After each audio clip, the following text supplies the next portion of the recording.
Partai-partai diakui secara tidak langsung di partai ini. semuanya begitu. Yang Nggak bisa. Kadernya itu nggak punya mengintervensi. Elit yang menentukan segala-galanya. Ketua umum sebelumnya, kemudian wakil ketua umum adalah ketua umum yang sekarang. sedang menjabat. Sebetulnya mencerminkan lemahnya legitimasi kalau menurut saya dan kepercayaan diri dari pimpinan sekarang gitu loh. Sehingga dibikin sedemikian rupa, pasal-pasalnya begitu detail gitu loh.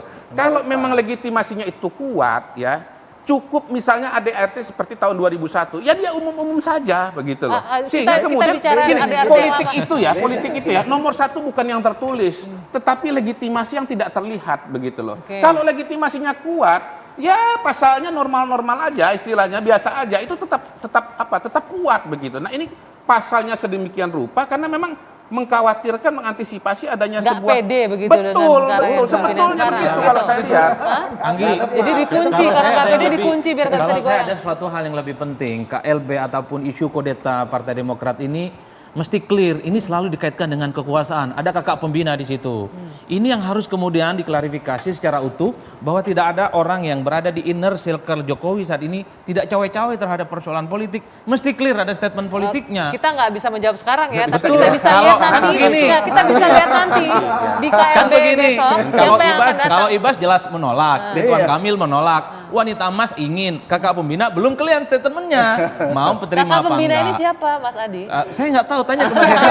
Dan itu yang ini memang makanya lagi-lagi menjadi menarik adalah pada saat ya ini KLB nggak akan pernah terjadi, KLB bodong ini nggak akan pernah terjadi kalau tidak ada intervensi kekuasaan. Dan kami akan melawan sekuat tenaga karena jelas ini inkonstitusional, ini ilegal, dan jika ini dibiarkan ini akan menjadi presiden sangat jelek terkait abuse of power, penyalahgunaan kekuasaan oleh oknum kekuasaan. Ini sangat mencederai nilai-nilai demokrasi yang kita jaga. Dan kita tahu, masih ingat Mbak, indeks demokrasi Indonesia hari ini turun jauh. The Economist bilang ini terjelek 14 tahun terakhir. Bang Herzaki apakah pernah bertanya dosa apa yang dilakukan oleh Demokrat sehingga harus dikudeta? Ini pertanyaan akademik, pertanyaan ilmiah dan tidak tendensius, Bang. Pertanyaannya, apakah dosa Gus Dur sehingga kemudian berkonflik dengan Muhaimin dan akhirnya Muhaimin menang di zaman Pak SBY jadi presiden? Sama nanti. Sedikit. Sebentar sedikit. Tadi disinggung-singgung ini ada intervensi kakak pembina dan lain-lain, pemerintah intervensi. Ini sebagai sekarang ini mantan Partai Demokrat emang, tapi sekarang partai pendukung pemerintah. Boleh dikit tanggapannya soal pernyataan Mas Adi tadi? Ya itu saya jujur aja, tapi kan kita terima kasih ke negarawan Bapak Joko Widodo ya, juga udah mengapakan kepada Bapak Kapolri. Ya kalau ada laporan yang gini seperti omongan Jaki ini sudahlah. Karena bahaya loh. Apapun saya kasihin lihat Pak Muldoko. Ya, apalagi dibawa-bawa sama Jaki dari tadi. Saya nggak bawa loh. Nggak ada yang nyebut nama Pak Muldoko. Ya, saya nggak bawa iya, enggak dong. Nggak ada loh. Itu kalau diputar rekaman itu. Oke, baik. Dia udah nyebut. Janganlah. Saya nggak pernah nyebut loh. Jangan Saya hanya bilang hati-hati loh. kesaksian. Oke, sedikit. Mas Herzaki sudah, saya sedikit ke Bang Ruth. Jadi apa nih? Tudingan bahwa pemerintah jangan sampai ikut campur tadi kata Mas Adi tuh. Jadi kan jujur aja.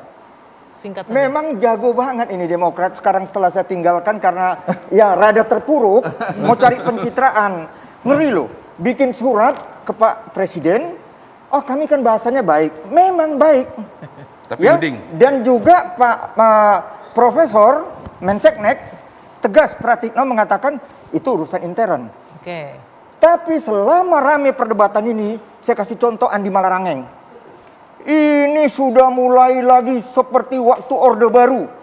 Ih, ngeri kali. Oke, jadi poin Saya yang bilang tolong cabut kata-katanya Andi. Kalau bicara Orde Baru, Ketua Umum saya, Ibu Megawati yang paling teraniaya. Pemerintahan Jokowi ini partai pendukungnya udah banyak, nggak perlu Demokrat Nggak lagi itu perlu. satu. Yang kedua, Pak Muldoko itu nggak kuat. Jangan. Baik. Ini jadi kalau calon kita ketua sambung PSSI aja nggak bisa. masih Gimana mau jadi panjang. ketua Saya terpaksa Demokrat? harus menutup diskusi kita malam hari ini di luar sini. Tapi apapun itu, ini akan menjadi pertanyaan. Apakah KLB Partai Demokrat masih akan berlangsung besok? Bapak-bapak, maaf sebentar, saya harus tutup acaranya.